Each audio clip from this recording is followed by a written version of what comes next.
네, 안녕하세요. 로열러더 투자전략가 로로쌤입니다. 자, 2019년 6월 27일 목요일 이번 주의 마지막 퇴근길 시황입니다.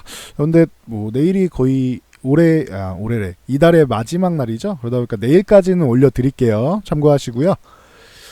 자, G20 정상회담 눈치 보기 정도 나오는 장이었습니다. 근데 수급이 좀 참 괜찮았어요. 제가 볼 때는. 수급이 참 괜찮았다. 이 부분 확인해 드리고 가도록 하겠습니다.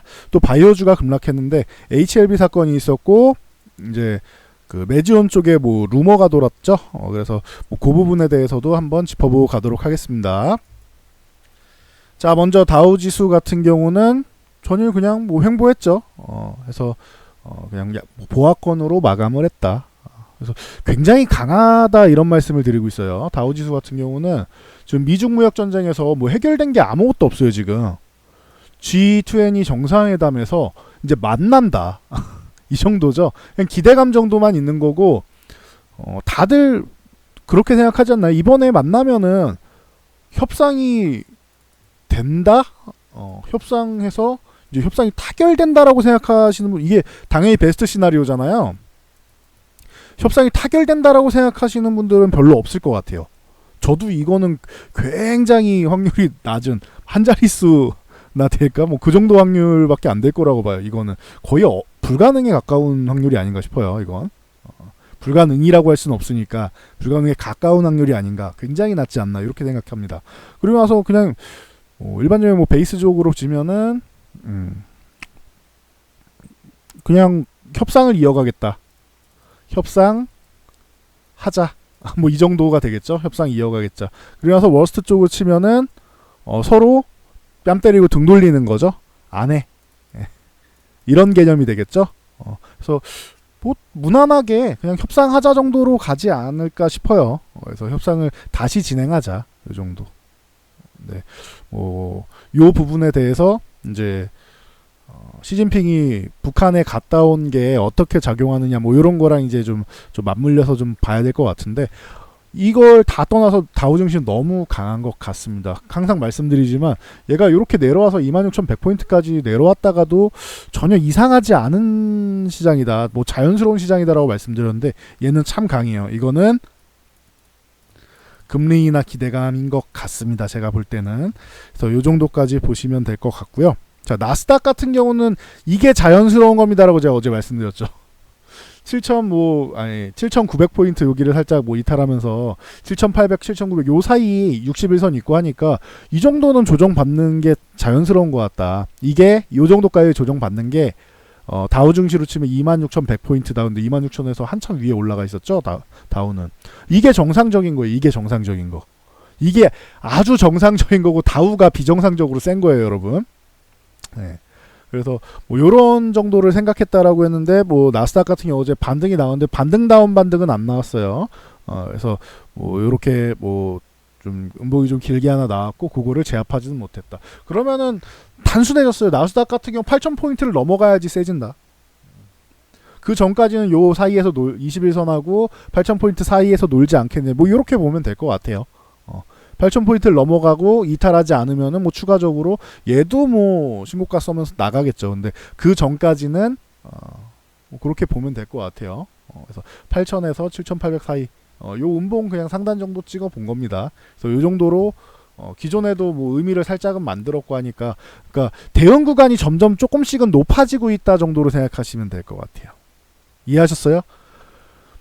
나스닥 같은 경우는 기존에 7,800포인트입니다라고 말씀드렸는데 요 구간이 100포인트 높아졌다가 이제 요 61선 이제 올라오고 하면은 조금 있으면 이제 8,000포인트 쪽으로 올라가지 않겠느냐. 물론 그 전에 여기를 깨고 내려가면은 7,500까지 열어놓는 거고요.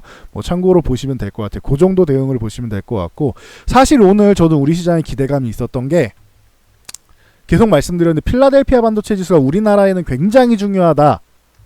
우리나라 반도체 종목만 올라가도 시장이 적어도 밀리지는 않죠.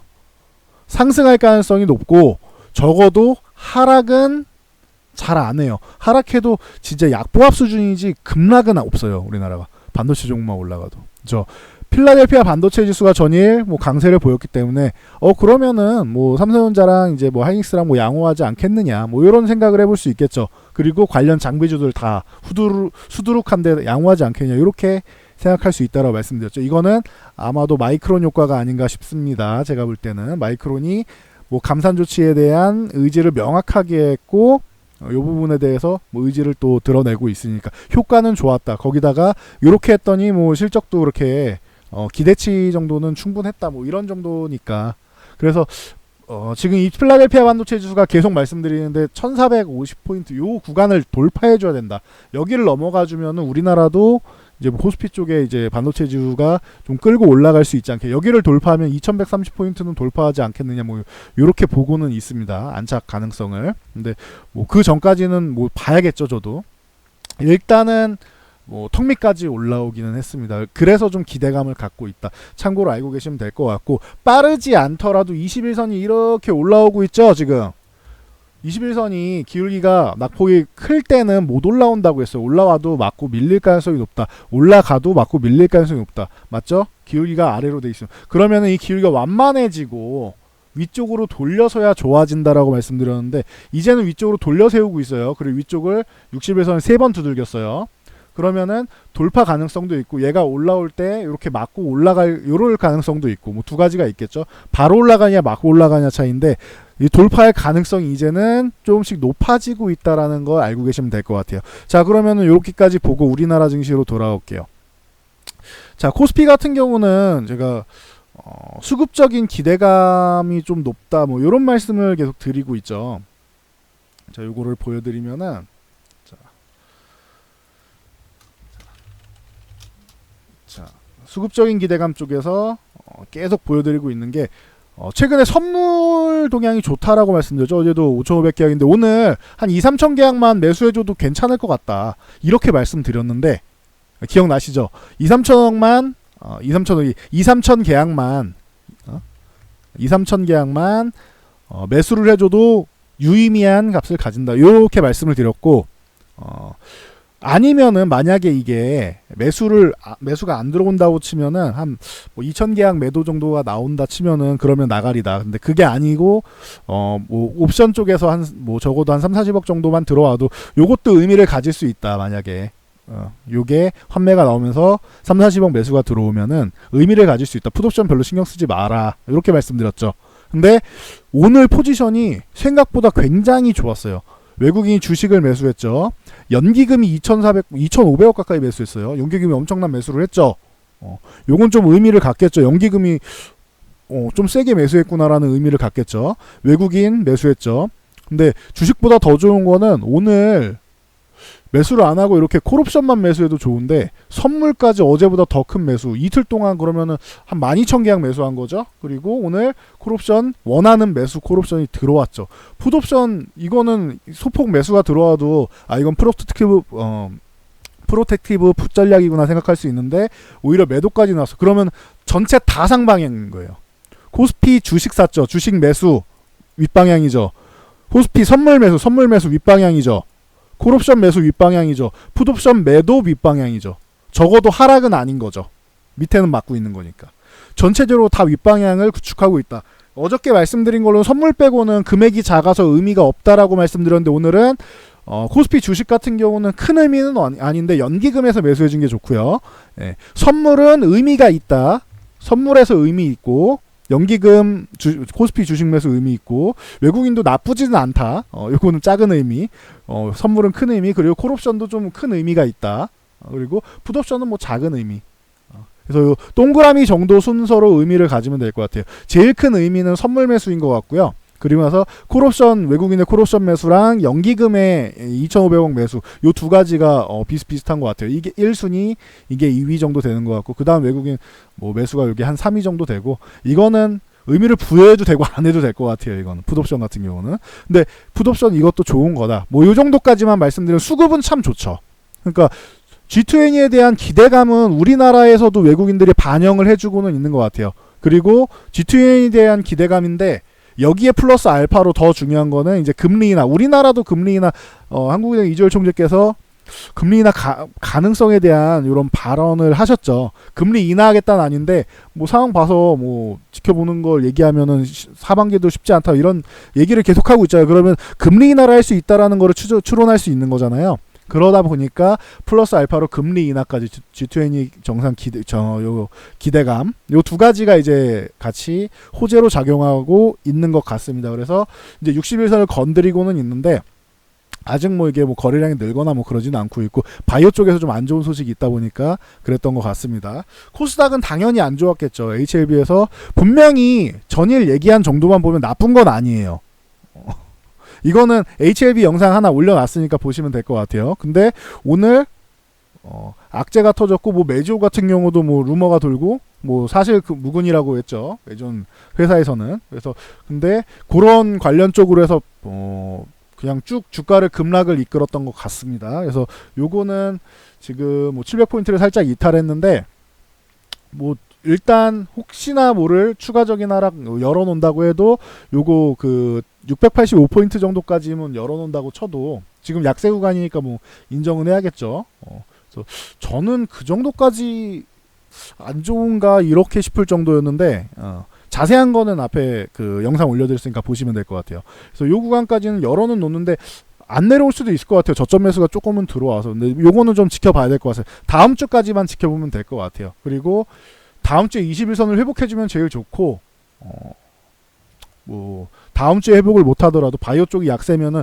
쉽게 회복하기는 어려울 거예요. 나머지만 가지고는. 그래서 바이오가 이제 이거 아니야 루머가 좀 많았고 HLB도 그 정도까지 악재는 아니야 뭐 이런 얘기가 나오면은 좀 반등은 나올 수 있어요. 21선 회복하는 게 뭐 관건이 될 수 있겠다. 뭐 이렇게 볼 수 있을 것 같고요.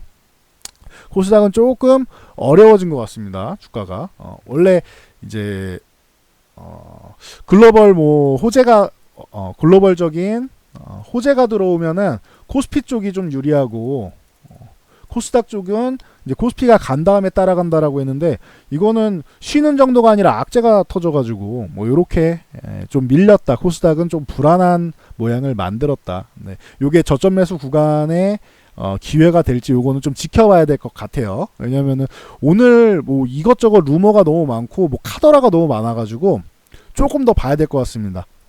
그래서 이렇게 볼 수 있을 것 같고 종목으로 보면은 자 먼저 삼성전자 먼저 보고 갈게요. 삼성전자 같은 경우 이렇게 좋은 종목은 없다라고 지금 계속 심줘서 말씀드리고 있죠. 근데 조정도 제대로 안 받고 그냥 막 가고 있어요.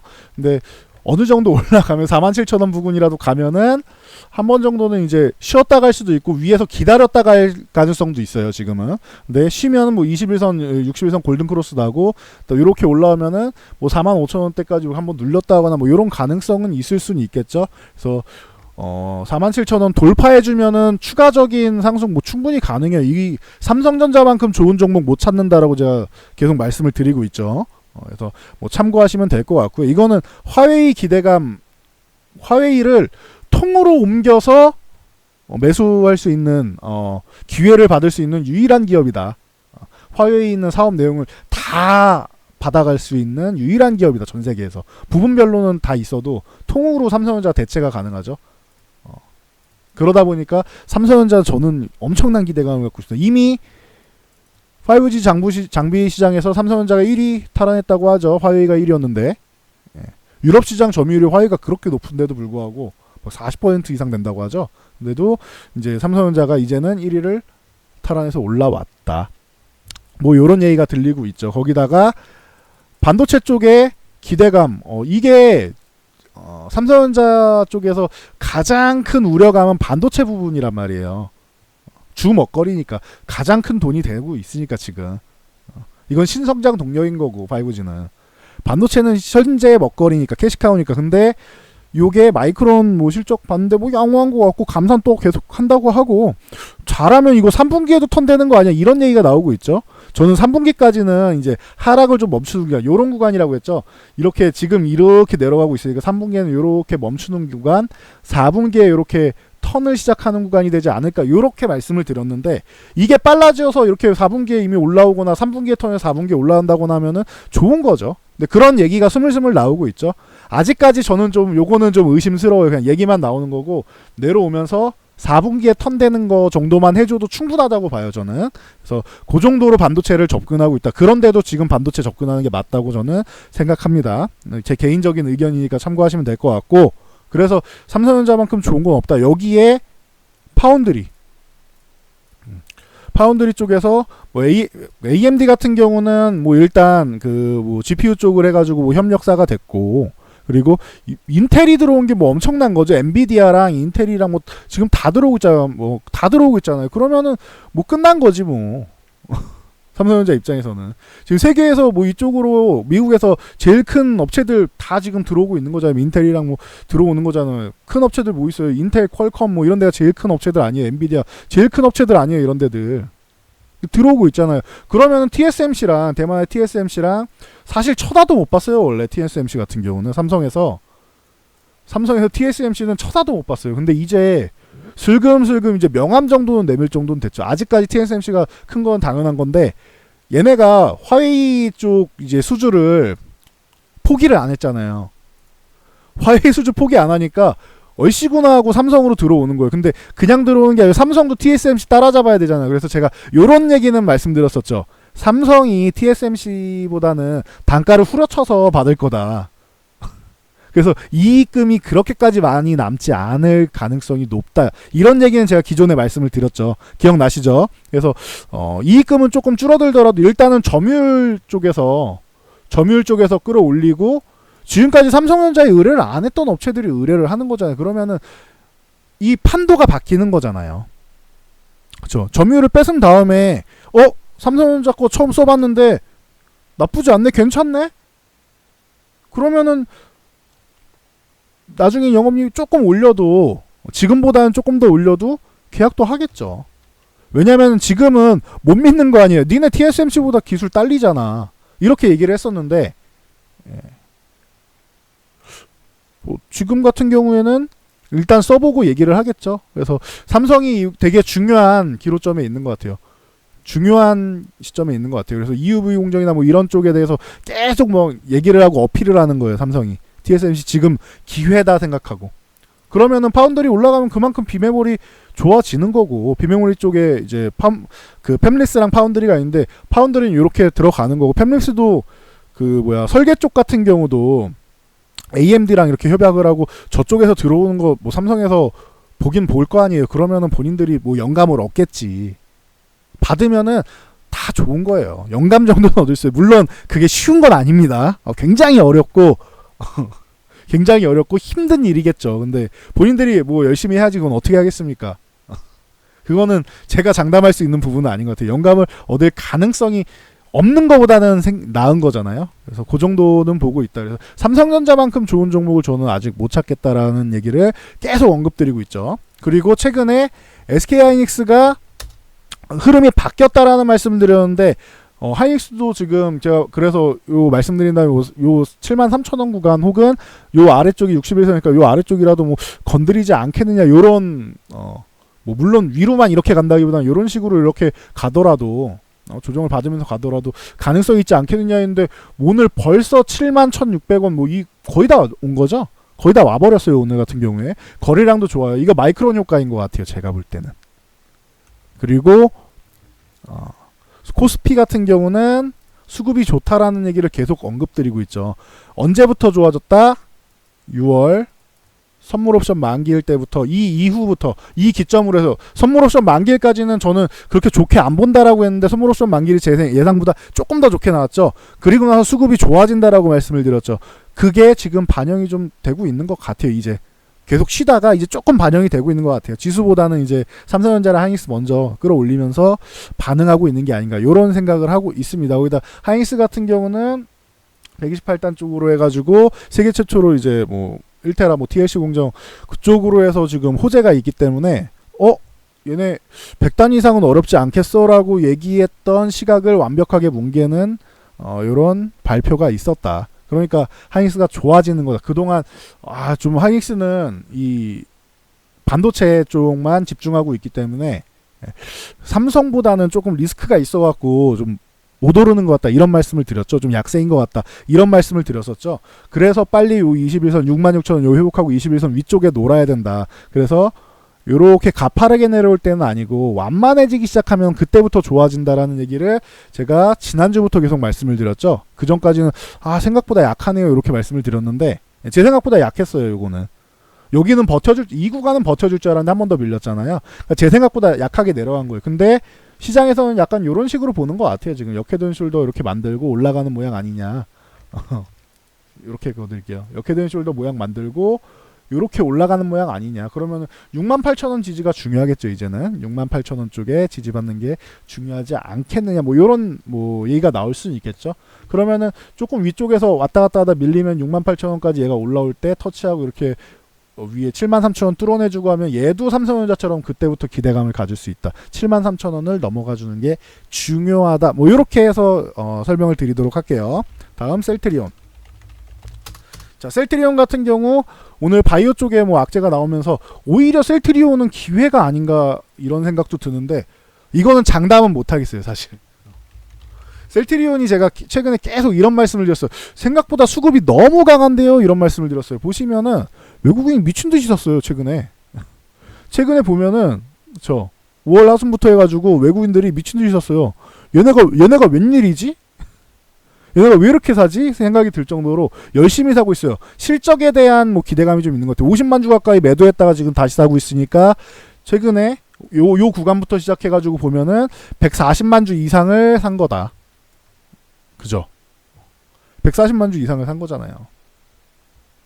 그러면은 괜찮은 흐름이 아닌가 싶어요. 이거는. 지금 뭐 순수하게는 지금 최근 뭐 2달 기준으로 보니까 이렇게 나오는데 요 최저점 기준으로 봤을 때는 140만 주대가 나오지 않을까 싶어요. 뭐 그 정도면은 셀트리온 수급이 굉장히 좋네라고 제가 말씀드렸던 거에 뭐 근거는 되겠죠. 근데 셀트리온 같은 경우도 오늘 뭐 영향은 받았다. 그러면 이렇게 강한 종목은 만약에 내일 조금 더 조정을 받는다라고 하면 20만 원 초반 되면은 관심 가져볼 수 있겠죠. 그래서 셀트리온 계속 말씀드린 게 이 구간에서는 매수 구간이 아니다. 정확하게 요 날 말씀드렸죠. 요거 양봉 맨 위에 있는 날. 이날 말씀드렸죠. 지금 요 날은 이제 매수 구간이 아닙니다, 여러분. 위로 올라갈 수도 있고 밑으로 내려갈 수도 있어요. 위로 올라가게 되면은 한 번에 돌파하기보다는 뭐 조정이 나올 테니까 위로 올라갈 경우에는 한 21만 원 뭐 전후 혹은 이 아래쪽이든 여기서부터 21만 원 정도까지 내려오면 이때부터 분할 매수로 해서 20만 원까지 보면 되지 않을까 싶습니다. 이렇게 말씀드렸던 거 기억나시죠? 그리고 만약에 밑으로 내려간다면은 그때 사시면 되지 않겠냐. 그러니까 여기서는 사지 말자. 이렇게 말씀을 드렸죠. 그러니까 뭐 요거는 내일이나 뭐 봐가지고 뭐 수급 동향 이런 걸 좀 보세요. 오늘 약간의 매도는 나왔으니까. 근데 매도 금액이 매도한 양이 크진 않아요. 외국인들 같은 경우 그동안 굵직하게 들어오다 오늘 16,000밖에 안 팔았잖아요. 기관도 뭐 미친듯이 팔았다고 하기는 뭐 3만 주 정도 가까이밖에 안 되고. 그러니까 요게 연속적으로 매도가 계속 나온지를 좀 보는 게 중요할 것 같습니다. 그래서 뭐 요 정도를 볼 수 있을 것 같고요. 그리고 안 보고 넘어갈 수는 없겠죠. HLB. HLB 같은 경우는 앞에 영상이 하나 올려드렸으니까 그걸 참고하시고요. 오늘 요렇게 급락이 나왔는데 약간 뭐 미심쩍은 게 있어요. 좀 루머가 좀 많아진 것도 있고 좀 값이 탑라인 발표된 게 아주 뭐 베스트로 나오진 않았어요. 베스트로 나오진 않았는데 그렇다고 워스트까지는 아닌데 좀 유의미하지 않다 뭐 요런 얘기가 나오고 있으니까 전체 뭐 생존 값이 그렇게 나오고 있으니까 여러분도 그거는 이제 인정을 해야겠죠. 그러면은 이게 임상이 성공이라기보다는 실패 쪽에 가깝구나. 요렇게 인식을 해야 되고 진양곤 회장이 뭐 그 기업 설명에 열어가지고 FDA에 이 상태로는 FDA에 값이 나쁘진 않은데 유효 데이터 값이 나쁘진 않은데 목표치에는 미달됐다. 값이 나쁘진 않지만 우리 목표치에는 미달됐다. 그리고 FDA의 승인이 좀 어려울 수도 있지 않겠냐. 이런 식으로 발언을 했죠. 그러다 보니까 실패했구나 생각돼서 이 부분만 뭐 강조를 하잖아요. 중간에 있는 것보다는. 이게 왜 그러냐면은 다시 한번 말씀드리는데 간단하게 말씀드리면은 수치를 발표 안 해서 그래요. HLB가. 정확한 수치를 발표해야 되는데 경쟁사랑 뭐 해가지고 뭐 비슷하게 나왔다. 그리고 약간 더 유효하게 나왔다. 이런 정도로만 얘기를 하니까 사람들이 의심을 하는 거예요. 무슨 비슷하게 나왔는데 뭐 잘 안 나온 거 아니야? 이런 얘기도 있는 거고 비슷하게 나왔는데 뭐 잘 안 나왔으니까 지금 이제 3차 표준을 노리고 있는데 2차 표준 쪽에 진행 중인 것도 잘 안 되는 거 아니야? 이런 루머가 나오는 거잖아요. 이건 몰라요. 다른 임상은. 이건 지금 담독 임상이잖아요. 병용 임상은 모르는 거예요. 이건 값을. 알 수가 없어요. 이거는. 성공할지 실패할지 저도 모릅니다. 여러분. 항상 말씀드리지만 항암제 쪽은 성공하면 대박인 거고 실패하면은 어쩔 수 없는 거예요. 이거는. 무조건적으로 성공 확률이 높은 항암제라는 건 없어요. 근데 HLB 같은 경우는 이제 HLB나 뭐 키트루다나 뭐 이런 것들 보면은 히스토리가 있는 거 있잖아요. 과거에 이제 뭐 항서제약에서 지금 뭐 잘 하고 있으니까 유효한 데이터 값이 나왔었고 이제 동양인 서양인 차이 보자 뭐 이런 부분인데 그 부분에서 이제 기대감이 있었으니까 희귀약품도 지정되고 하니까 여러 가지 좀 호재성 군들이 있고 히스토리가 있고 그 과거에 역사가 있는 종목이니까 그래도 아무것도 없는 종목들보다는 조금 높단 말이에요. 그래서 좀 높게 본 건데 좀 데이터 값이 좀 안 좋게 나왔어요. 근데 이 종목은 그렇다 칠게요. 왜냐면 뭐 공포심리랑 뉴스에 뭐 악재성 뉴스가 많이 나올 수 있고 그동안 바이오 쪽에 악재가 계속 쏟아져 나왔으니까 그렇다 칠게요. 근데 메지온 같은 경우는 좀 폭탄을 맞았죠. 뭐 HLB 저러니까 뭐 메지온도 실패다. 이건 값이 아예 안 나오는데 뭔 소리라는 거야 이거는. 이거는 알 수 없는 거예요. 뭐 기업에서 뭐 기업 차원에서 뭐 대응하겠다 뭐 이런 얘기도 있는데 그건 어떻게 될지 그거는 잘 모르겠고 일단 이거는 좀 악성 루머 같습니다. 오히려 메지온 같은 경우는 너무 밀린 것 같은데요. 제가 볼 때는 바이오 쪽에 당연히 임상 3상 진행 중인 뭐 임상 1, 2상은 당연한 거고 임상 진행 중인 종목들 보면은 약세 나오는 게 자연스러운 거예요. 심리가 약세가 나오는 게 자연스러운 게 최근에 뭐 인보사 사태도 있었고 좋을 수가 없지. 심지어 기대감이 굉장히 높았던 저뿐만 아니라 업계 자체가 다 높았어요. 굉장히 기대감이 높았는데 아씨 이거 어려울 것 같아 이러니까 회장이 나와서 어려울 것 같아 이러니까 약세 심리가 나온 거는 자연스러운 게 당연한 거예요. 근데 메지온 같은 경우는 근거 없는 소문이라고 뭐 이렇게 나오잖아요. 유대인협회 같은 경우 아직 뭐 발표 나오지도 않았는데 뭔 소리냐. 기업에서 그렇게 발표를 했죠. 근거 없는 소문이라고. 그러면 얘는 좀 과하게 밀린 게 아닌가 싶어요. 거래량도 막 터졌고. 그러면서 메지온 같은 경우는 오늘 이렇게 뭐 10만 주 이상 이렇게 외국인 매도 이렇게 나왔는데 오늘 이제 공매도 과열 종목으로 지정됐죠. 공매도 엄청 때려 맞은 거예요. 메지온은. 뭐 참고하시면 될 것 같아요. 과열 종목으로 지정되면 내일은 공매도가 안 됩니다. 참고로 월요일부터 다시 돼요. 참고하시면 될 것 같고 헬릭스미스 같은 경우는 받으려고 해야 될 것 같은데 헬릭스미스 제가 최근에 이렇게 반등 나오면서 뭐 가능성 있지 않게 20만원 안착 요거 중요하다라고 말씀드렸는데 20만원 안착 중요하고 기존에 뭐 20만 3천원 뭐 4천원 요구가 있으니까 20만 4천원 안착되면 좋고 적어도 20만원만 이탈 안 해도 좋다라고 했는데 뭐 내려왔어요. 근데 다행인 거는 21선 아래에서는 저점 매수가 들어왔다는 거. 이거 만약에 다음 주 월요일에서 화요일 정도까지만 21선 위를 유지해 준다라고 하면은 헬릭스미스는 그래도 윗방향이 낫지 않나 요런 의심을 해보고 있습니다. 요거 따로 영상 만들어 드린다고 했죠. 요거는 뭐 내일이든 주말이든 하나 만들어서 올려 드릴게요. 조금 더 봐야 될 것 같아서 그래요. 왜냐면은 어제 나온 요 거래량과 이 정도 움직임으로는 가능성은 있지만 아직인 거고 오늘까지 봐도 가능성은 있지만 아직인 거예요. 그래서 뭐 내일이든 주말이든 뭐 이렇게 다시 한번 확인해 가지고 올려드리도록 할게요. 영상 같은 경우는 참고하시면 될 것 같고 이 5% 하락 정도면은 그래도 선방을 한 것 같아요. 제가 볼 때는 이 정도면. 왜냐면은 헬릭스미스도 VM20이 DPN 같은 경우 지금 올해 말에 발표가 나올 가능성이 높은데 뭐 지금 현재 그렇게 나오고 있으니까 자꾸 이렇게 뒤로 원래 상반기에 나온다 했다 미뤄진 거죠. 그래서 그랬다가 혹시나 또 밀릴 수 있으니까 가능성이 높다라고 말씀을 드리는 거예요. 현재까지는 올해 하반기에 나온다라고 뭐 연말쯤에 나온다라고 이제 생각을 하면 되는데 HLB 사건이 있으니까 여기 밀렸어요. 근데 지지선은 이탈 안 한 거 자체는 헬릭스미스 같은 경우 누군가 주가를 좀 이제 방어해주지 않았냐 이런 뭐 생각은 해줄 수 있을 것 같아요. 아니면은 매도세가 생각보다 강하진 않았다 정도로 볼 수 있을 것 같아요. 근데 밑에서 이렇게 저점 매수가 들어온 걸 보면은 누군가는 방어해줬다라고 생각하는 게 맞는 것 같아요. 그래서 근데 이거는 조금 더 지켜봐야 될 것 같습니다. 오늘 저게 뭐 얘기 나왔던 것들이 오후에부터 시작해서 루머들이 좀 나오고 뭐 신문 기사 같은 경우는 좀 원래 안 좋은 거 있거나 하면은 뭐 좀 자극적으로 때리잖아요. 그래서 긍정적으로 말하는 쪽이랑 뭐 부정적으로 말하는 쪽 중에 부정적으로 말하는 쪽이 더 신뢰를 얻을 거 아니에요, 지금은. 그러니까 당연히 좀 더 자극적인 기사가 잘 먹히겠죠. 그래서 요거까지는 일단은 조금 주말까지는 지켜봐야 되지 않나 싶어요. 그래서 뭐 참고로 보시면 될 것 같고요. 그리고 신라젠도 하나 봐드릴게요. 신라젠 같은 경우도 밀렸는데, 신라젠은 요 5만원 구간 쪽에서는 아래 꼬리는 좀 길게 나왔어요. 그러니까 이것도 방어해준 세력은 있지 않았느냐, 뭐 요렇게 얘기는 할 수 있는데, 밀린 건 밀린 거지 뭐. 기관에서 던졌습니다, 오늘 신라젠은.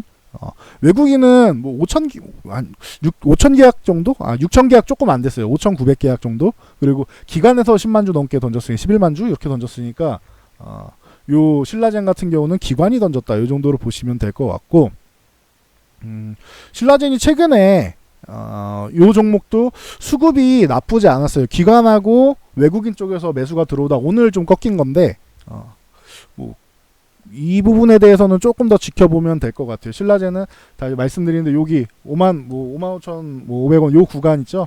요 위쪽에 올라오는 게 중요하고, 일단은 요 58,000원 돌파하는 게 중요한 것 같아요. 이 구간을 지금 계속 저항을 여기고 있으니까 요 구간까지 돌파해줘야지 조금 더 확실해지지 않겠느냐, 요런 뭐 관점으로 보고 있습니다. 그러니까 참고하시면 될 것 같아요. 네, 바이오 쪽 지금 다들 안 보고 싶죠. 다 자연스러운 것 같아요. 이건 누구나 마찬가지예요. 저렇게 악재가 나오면은 꼴도 보기 싫은 게 뭐 자연스러운 건데, 여러분들도 그동안 잘 생각해 보세요. 바이오 같은 경우는 임상이 성공할 때까지는 다 테마예요. 임상 3상 임상 3상 성공도 마찬가지고, 뭐 시판 허가가 나오는 게 중요하겠죠. 허가 나올 때까지는 다 테마라고 보시면 돼요. 근데 적어도 이쪽은 기술력이 있는 테마인 거죠. 임상 3상에 진입한 기업들은 기술력이 있는 테마인 거죠. 가능성이 높은. 제가 계속 테마랑 산업화랑 이렇게 구분을 해서 드리고 있잖아요. 바이오는 산업이 될 가능성이 높은데, 아직까지 우리나라 신약 기술이 그렇게까지 세계 탑 수준이 아니잖아요. 지금 우리는 이제 막 시작하는, 발전하는 국가예요. 근데 이 정도 하고 있는 것도 잘하고 있는 건데, 아쉬운 거죠. 임상 성공에서 블록버스터급 신약이 개발돼가지고 이것들이 글로벌 뭐 미국, 유럽 이쪽에 다 진출을 해가지고 지금 뭐 중국, 일본 뭐 등등 다 진출을 해가지고 전 세계를 좀 이제 휩쓸면서 블록버스터급 신약이 뭐 한 3개라도 좀 나와주고 그러면은 신뢰감이 높다 이렇게 될 텐데, 요게 좀 자꾸 이제 어려우니까. 사실 쉬운 건 아니죠. 이게 누가 봐도 어려운 거죠.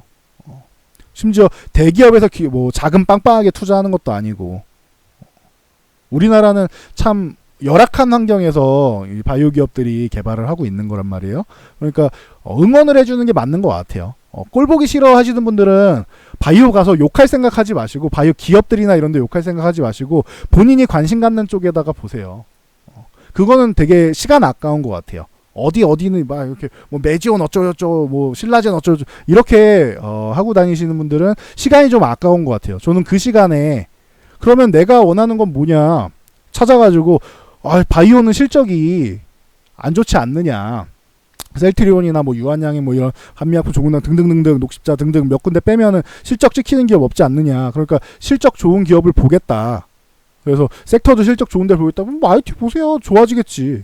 아니면은 전기차 쪽 좋아지겠지. 투자의 관점으로 이렇게 볼 수 있잖아요. 근데 나는 테마를 보겠다. 테마를 볼 거면은 테마주 또 보시면 되지. 뭐 여름 테마주든 뭐 남북경협주든 제가 뭐 타이밍 맞게 올려드리는 것들이 있잖아요. 뭐 HLB 같은 경우는 실패한 게 맞습니다. 이번에는 저는 뭐 인정할 건 인정하는 사람이니까. 근데 그동안 제가 굉장히 성공적으로 이렇게 말씀드렸던 것들 많죠. 미세먼지부터 시작해가지고 뭐 IT도 그렇고 엄청나게 올라온 것들 많잖아요. 그러니까 뭐 좀 상쇄된다 생각하시면 되고, 실패했다고 주저앉을 필요가 없어요. 대응 전략이랑은 다 올려드렸으니까 보시면 될 것 같고, 신라젠 같은 경우는 요거는 다음 주 초든 다음 주 뭐 후반이든 뭐 아니면 그 다음 주든 봐가지고 올려드릴게요. 움직임이 조금 신뢰성이 생기면은 말씀드릴게요. 여기는 자율등락금 위든 아래든 다 지금 가능한 구간인데, 요건 좀 보고 말씀드릴게요. 중요한 건 21선 요 빠르게 회복하는 게 중요하다. 21선만 회복해줘도 한숨 돌리는 거다. 회복한다 이탈 안 하면은 한숨 돌리는 거. 그 정도까지만 말씀드리고 넘어가면 될 것 같습니다. 자, 이제 다음은 오늘 뭐 이제 좋았던 거. 수소차 같은 경우 수소차를 검색했네. 수소차 같은 경우 뭐 유니크 같은 종목이 뭐 대표적이라고 말씀드렸는데 나중에 그 매머드 튜브 쪽에서도 제가 이렇게 설명을 드렸었죠. 여기 튜브 매머드 가시면은 요 제 거 홈에 오시면 있습니다. 요 클릭해서 가시면은 제가 이렇게 말씀드렸어요. 그 전기차 쪽 오늘 이렇게 뭐 강세가 나오는데 이 정도까지 강세 나올 건 아니다. 이유가 뭐 수소차 쪽 이쪽 지원을 이제 사우디의 그 석유 기업이죠. 아람코. 세계 최고의 기업이라고 봐야겠죠. 세계 최고의 이익을 내는 기업이다. 이렇게 봐야겠죠. 네, 이 아람코랑 뭐 같이 뭐 협력을 한다 이런 것 때문에 현대차랑 뭐 해서 협력한다라는 것 때문에 아람코가 수소경제 동참한다 해서 테마를 만든 건데 이건 테마다. 이렇게까지 오를 게 아니다. 라고 말씀드리면서 아람코는 원래 SOE를 갖고 있는데, 그렇죠? SOE를 갖고 있는데 이 SOE 같은 경우도 협약 얘기가 나왔고 GS도 협약 얘기가 나왔고 효성도 나오고 뭐 세아특수강도 나오고 뭐 다 나왔다. 그중에 수소차도 같이 나온 거다. 이렇게 말씀드렸죠 제가. 그래서 이거는 얘만 그렇게 올랐다. 다른 애들은 그렇게 반응 안 하지 않느냐. 수소차들만 오른 거다. 그러니까 요 종목 같은 경우도 위쪽에 이렇게 대응선 무너지면은 그냥 한번 정리하는 게 나을 수 있다. 적어도 분할 매도라도 하는 게 나을 수 있다. 이렇게 설명드렸죠. 오히려 그냥 요 7,700원 뭐 초반 중반 요쪽까지 내려오면은 그때 보는 게 낫지 않나 싶어요. 그래서 뭐 그렇게 볼 수 있을 것 같고요. 동아화성 같은 경우가 오늘 뭐 강력하게 뭐 이렇게 올라왔는데 동아화성 같은 경우는 그래도 다행인 건 6,300원 정도는 유지를 해줬어요. 여기를 넘어가줬어요. 그러면은 얘는 6,300원까지 밀리면은 그때 볼 수 있지 않느냐. 그냥 가면은 보유하신 분들 종목인 거고. 그렇게 저는 뭐 관점으로 보고 있습니다. 6,300원 부근까지 밀리면은 그때 보시면 될 것 같아요. 여기 6,300원부터 해서 61선 부근까지 보시든 아니 21선까지 보시든 그건 선택이 되겠죠. 그래서 그렇게 보시면 될 것 같고 그냥 가면 내 거 아니다. 이렇게 생각하시면 돼요. 오늘 급등한 다음에 쫓아가는 거 아니다.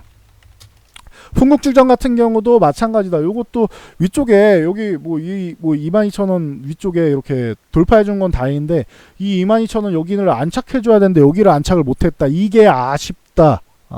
요렇게 보시면 될 것 같아요. 그래서 위쪽을 두드려도 24,000원을 이탈하면은 그래도 한 번 정도는 정리하는 게 맞지 않겠느냐 뭐 이런 말씀을 드렸었는데 역시 테마는 테마인 것 같아요. 요게 그렇게까지 급등할 만한 이슈는 아니다라고 저는 생각을 했기 때문에 말씀드린 겁니다. 맞았다 틀렸다를 말씀드리는 게 아니에요. 그 생각하는 접근하는 관점을 말씀드린 거예요. 수소차만 아람코에서 수소차 쪽에만 적극적인 투자를 하고 뭐 어쩌고저쩌고 했다. 그러면은 조금 더 좋을 수는 있었을 것 같아요. 제가 볼 때는. 근데 수소차만 간 게 아니라고 제가 말씀드렸죠. 쭉 읽어드렸잖아요. 이 기업 S고 이러면 다 했는데 왜 수소차만 저렇게 가야 되느냐라고 말씀드렸죠. 그래서 뭐 그 정도까지만 말씀드리고 넘어갈게요. 그래서 앞으로도 비슷한 상황이 있다라고 하면은 제가 말씀드린 걸 생각해서 대응을 하시면 되겠죠. 자, 그리고 뭐 DB하이텍이라든가 이런 반도체 관련주들 있잖아요. 이런 것들 기회가 될 수 있다라고 말씀드리고 있는데 오늘 뭐 조금 이제 뭐 장 막판에 이렇게 투자 심리가 좀 안 좋아서 밀렸는데도 15,000원 이 구간은 계속 지켜주고 있잖아요. 그러니까 이런 거가 좀 안정적일 수 있다. 이런 말씀을 계속 말씀드리고 있죠. DB하이텍 같은 경우도 그렇고 이쪽에 뭐 솔브레인 같은 경우가 오랜만에 조금 반등이 나왔는데 얘도 21선 올라타면서 좀 힘을 좀 만들고는 있어요. 뭐 61선 바로 돌파하기는 어렵다고 보긴 하는데 어쨌든 올라가면 한 번 정도 뭐 절반이는 정리한 다음에 내려왔다가 위쪽 다시 61선 돌파하는 거 기다려서 뭐 여기까지 봐도 뭐 나쁘진 않겠죠. 그러니까 뭐 볼 수 있는 게 많은 것 같아요. 솔브레인하고 항상 동진 세미케미랑 뭐 같이 보시면 된다라고 했는데 얘도 뭐 위쪽에 볼 수는 있겠죠. 근데 얘는 지금 21선하고 쭉 많이 떨어져 있어 갖고 지금 가파르게 내려올 때보다는 21선 안착하면 그때 보는 게 낫겠죠. 그래서 뭐 참고하시면 될 것 같고요. 그리고 뭐 계속 말씀드린 게 유닛 테스트 같은 경우도 말씀드렸죠. 그래서 뭐 차라리 그럼 이런 거 보는 것도 괜찮지 않겠냐. 저는 이 기업 어제도 말씀했죠. 50원 모자란데 11,450원 뭐 해서 50원 모자란데 11,500원 부근에 있지 않느냐. 그러면 이런 것도 나는 이제 한 번 더 하락할 수 있으니까 좀 불안하겠지만 불안하신 분들은 여기 21선 올라타면 매수하시는 거 저는 이 구간도 괜찮은 것 같긴 하다. 심증은 있다. 근데 확증을 가지려면 21선 안착해서 이탈하지 않는 게 중요하다. 이런 말씀을 드렸죠. 그래서 참고로 보시면 돼요. 그럼 지금은 아니고 21선 얼마 안 남았으니까 위쪽을 보던지 아니면 11,500원 뭐 요 구간을 다시 기다리던지 하는 게 맞겠죠. 올라탄 다음에 보는 게 확실한 것 같아요. 참고하시면 될 것 같습니다. 이오테크닉스 같은 경우도 뭐 꾸준히 언급드리는데 저는 이 종목이 전혀 걱정되지 않는 종목이다. 밀리면은 뭐 안정적으로 뭐 살 수 있는 기업이 아닌가 싶다라고 저 개인적인 뭐 의견을 계속 말씀을 드렸는데 반등이 나왔죠. 근데 61선 근처까지 왔어요. 그러면 여기는 매수 구간보단 매도 구간이 아닌가 싶어요. 물론 위쪽에 7만 원까지 한 10% 정도는 있는데 혹시나 61선 맞고 밀리면 고점인 거잖아요. 그러니까 여기서 좀 기다렸다가 7만원 넘어가면서 하던 지금 구간이면 7만원을 넘어가고 사는 게 맞는 것 같고요. 왜냐면 61선 올라타도 7만원까지는 얼마 안 되잖아요. 그럼 바로 저항을 놔두고 또 살 필요는 없단 말이에요. 그러니까 차라리 밀려서 6만원 전후 이렇게 오면은 사던가 아니면 7만원을 넘어가면서 사던가 이렇게 뭐 간단하게 정리할 수 있을 것 같아요. 이런 기업들이 지금 굉장히 많다. 원익 IPS 같은 경우 어제 테스트 올라가면서 원익 IPS 항상 같이 본다 뭐 이런 말씀도 드렸죠. 61선 다 왔잖아요. 그럼 여기서는 사기보다는 26,000원 가면은 사던지 이게 66,500원 여기를 돌파하면 사던지 아니면은 맞고 뭐 밀리거나 아니면 여기 맞고 밀리거나 하면 그때 조정 구간에서 매수하면 되지 않을까 뭐 이런 생각을 말씀드리겠습니다. 그래서 반도체 관련주들 볼 수 있을 것 같고요. 이것도 아니다 그러면 전기차 관련주들도 있잖아요. 그래서 뭐 일진 머티리얼즈라던가 뭐 이런 종목들 지금 계속 횡보하고 있다라고 했는데 안착이 잘 안 되고 있어요. 거래량은 좋았는데 기대감은 있었는데 안착이 잘 안 되고 있어요. 그래도 21선, 61선 이제 골든크로스 나왔고 오늘 터치했으니까 뭐 다음 주까지 또 봐야겠죠. 그래서 61선은 이탈하지 않는 게 좋다라는 거 뭐 참고로 알고 계시면 될 것 같고요. 그래서 이 종목은 이 37,000원을 안착 얼마 남지도 않았잖아요. 코앞이잖아요. 그러니까 37,000원을 돌파해서 여기 안착하는 게 확인되면은 그때 사면은 괜찮지 않을까 싶다. 뭐 계속 똑같이 말씀드립니다. 그래서 이쪽 말씀드리고 있고 뭐 LG화학이나 뭐 LNF 등등등 MCN 뭐 MCA 뭐 이쪽 뭐 잘 보시면 될 것 같고. 그리고 자율주행 같은 경우도 오늘 뭐 칩셋 미디어 같은 경우가 뭐 쪼르륵 밀렸는데 저는 뭐 이런 종목 참 좋은 것 같아요. 개인적으로는 좋아하는 종목이다 엄청 말씀드렸죠. 이런 거 하락할 때 하락이 제한돼요. 만약에 여기서 개인적으로 이런 모양이 나온다라고 하면은 도지형이 나온다. 뭐 이런 모양이 나오면은 저는 접근해 볼 수 있지 않을까. 뭐 이런 생각은 한번 해봅니다. 그래서 뭐 이런 칩셋 미디어라든지 뭐 캠시스 같은 경우도 오늘 조금 밀렸죠. 그래서 요것도 조금 더 참 애매한 구간에 있어요. 21선을 이탈했는데 이러면 21선이 이렇게 꺾여야지 돌파할 수 있다는 거 참고로 알고 계시면 되고 뭐 2200원 구간까지 내려가지면은 뭐 더할 나위 없이 좋은데 안 내려올 수도 있으니까 그러면 한 요 구간 2,300원 전후부터 해서 2,200원 전후 요 구간까지 이렇게 분할 매수하는 것도 뭐 방법이 될 수는 있겠다. 안 내려오면 어쩔 수 없는 거고. 뭐 이런 식으로 뭐 해서 자율주행차 관련주나 뭐 이런 자율주행차는 항상 말씀드리지만 카메라 모듈 쪽이랑 뭐 우리나라는 이쪽이 강세니까 카메라 모듈 쪽이랑 뭐 칩 쪽이랑 뭐 이런 쪽을 보시면은 되지 않을까 싶다. 계속 말씀드리고 있죠. 이런 쪽 볼 수 있고 뭐 로봇 관련주 같은 경우도 뭐 오늘 그 로보스타 뭐 이런 종목들 올라왔잖아요. 그러니까 이렇게 올라오잖아요. 계속 말씀드린 게 로보가 대장입니다. 이렇게 말씀드리고 있죠. 그래서 로보로보 같은 경우도 계속 이 구간에서는 지금 저항을 받고 있는데 횡보하고 있죠. 밀려도 뭐 이상할 게 없는 것 같아요. 저는 5,500원 부분까지 밀리면은 사는 게 맞지 않나 싶은데 여기서는 살 용기가 없습니다. 그래서 다시 매도한 다음에 한번 매도한 다음에 밀린 다음에 다시 사는 거는 5,500원 부근에 1차 매수하고 여기 한 4,650원 2차 매수 이 정도로 두 번 나눠서 본다라고 생각하시면 될 것 같아요. 그 이상 계속 매수할 건 아닌 것 같고 그거는 좀 나중에 추후에 쉴 때 보면 될 것 같아요. 여기도 깨지면은 밑으로 내려가서 이제 쉬어야겠죠. 좀 쉰 다음에 보는 게 맞는 것 같고 만약에 계속 간다라면 5,500원 지지를 받아야지 가겠죠. 참고로 그 정도 볼 수 있을 것 같아요. 그럼 관련주들 쭉 설명해드린 거 있으니까 노봇 관련주들 제가 올려드린 거 한번 보고 보시면 되겠죠. 오픈베이스 같은 경우도 최근에 뭐 급등이 한번 나온 다음에 좀 밀려 있는데 이 구간까지 내려오면 참 좋겠는데 2,900원까지 내려올지 모르겠어요. 20일선 오늘 터치하면서 이렇게 아래 꼬리 달고 이렇게 지켜주네만의 이런 싸움이 났는데 여기서 지켜주고 올라가면 제일 좋은 거고 적어도 여기는 지켜줘. 2,900원이 이탈하지 않아야 되는데 여기 이탈하면은 이렇게 쪼르륵 밀릴 수도 있으니까 잘못하면 갭매우로 간다 이러면 피곤해지는 거니까 참고로 알고 계시면은 될 것 같습니다. 약세가 심각해지지 않는 게 좋아요. 2,900원은 종가로 지켜주는 게 좋다 뭐 생각하면서 뭐 매매 타이밍으로 한번 볼 수는 있겠죠. 그런 구간에서. 그리고 뭐 안암전자 같은 경우도 같이 볼 수 있을 것 같고 요런 요런 구간 61선 구간 여기부터 해서 여기 아래 뭐 2,900원 사이 요 구간이면은 뭐 괜찮을 것 같지 않나 뭐 이런 생각을 저는 보고는 있습니다. 21선 뭐 확실한 건 21선 올라타고 뭐 3,400원대 여기까지 보는 것도 뭐 방법일 수는 있고요. 3,450원쯤 되겠죠 그러면은. 그래서 요 정도까지 보는 것도 방법일 수는 있다. 참고하시면 될 것 같고요. 뭐 삼진 같은 경우도 기존에 언급드렸는데 삼진제약이 나오네. 삼진 같은 경우도 볼 수 있다고 말씀드렸는데 추세를 타고 가고 있어요. 얘 같은 경우는 추세 타고 가고 있으니까 저점을 계속 높이고 있죠. 그러면은 기존 저점은 이탈하지 않아야 된다라는 거 참고하면서 보시면은 되지 않을까 싶습니다. 그래서 지금 잘 가고 있는 종목 따라 붙으실 분들이 볼만한 종목들 대응 방법이랑 뭐 알려드렸고 바닥에 있는 종목들 보고 싶은 분들이 이제 바닥에서 반등하는 종목들 이런 종목들 보고 싶어 하시는 분들 위해서 뭐 설명드렸으니까 참고하시면 될 것 같습니다. 자 오늘 바이오 쪽에 조금 안 좋은 소식이 있어서 좀 실망감도 드는 날이긴 한데 이걸 이겨내고 종목을 뭐 수평이동해서 교체하시던 해가지고 이겨내고 다시 뭐 시장 좋아질 때 수익을 내서 이걸 복구하고 수익 전환하는 게 중요한 거겠죠. 그러니까 너무 실망할 필요는 없을 것 같아요.